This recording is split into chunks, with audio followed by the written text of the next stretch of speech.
The Good Muslim. One day, while visiting some sick people in the hospital, I met a young man who was dying of AIDS, a very deadly disease.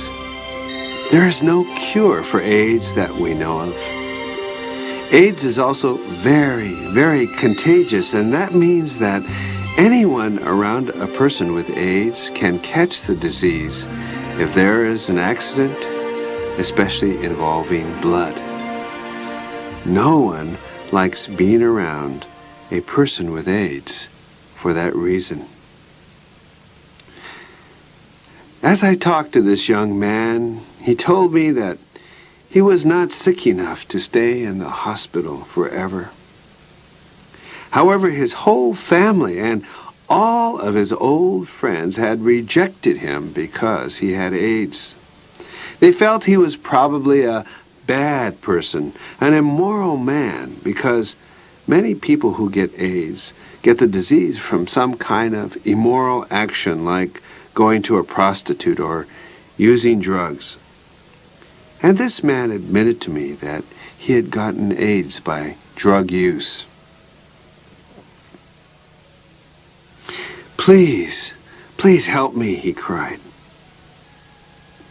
"No one wants me, and the hospital people have told me that they can't keep me here forever. Where will I go? Nobody wants me," he said very sadly. "I'll end up dying on the streets." "I'll do the best I can," I said, hopeful that I could find some place for this young man. And so I started calling. I called one place after another.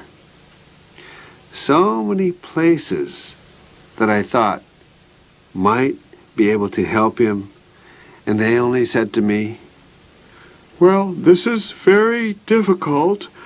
I hope you understand how sensitive this is, but sorry, we cannot help you." Well, then I tried religious groups. After all, they, of all people, should be able to help me.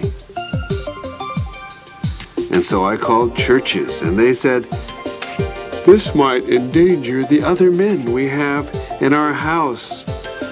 And we must think of the good of everyone. I hope you understand, and sorry, we can't help you at all." Well, I went to the directors and I pleaded with them.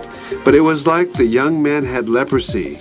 There were lots of statements of help, but no one actually wanted to take him in. And I became very discouraged and upset and didn't know where to go. Then finally I found a young Muslim man who was working at a halfway house.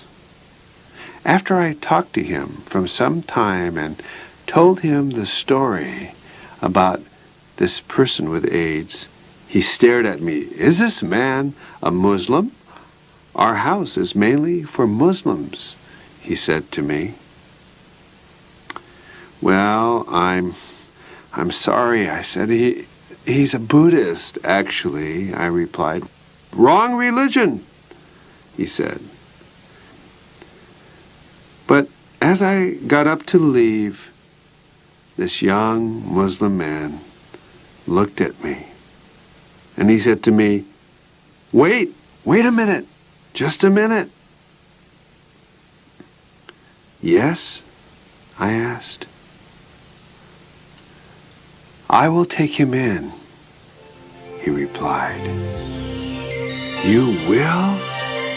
I said, amazed by the response of this young Muslim man.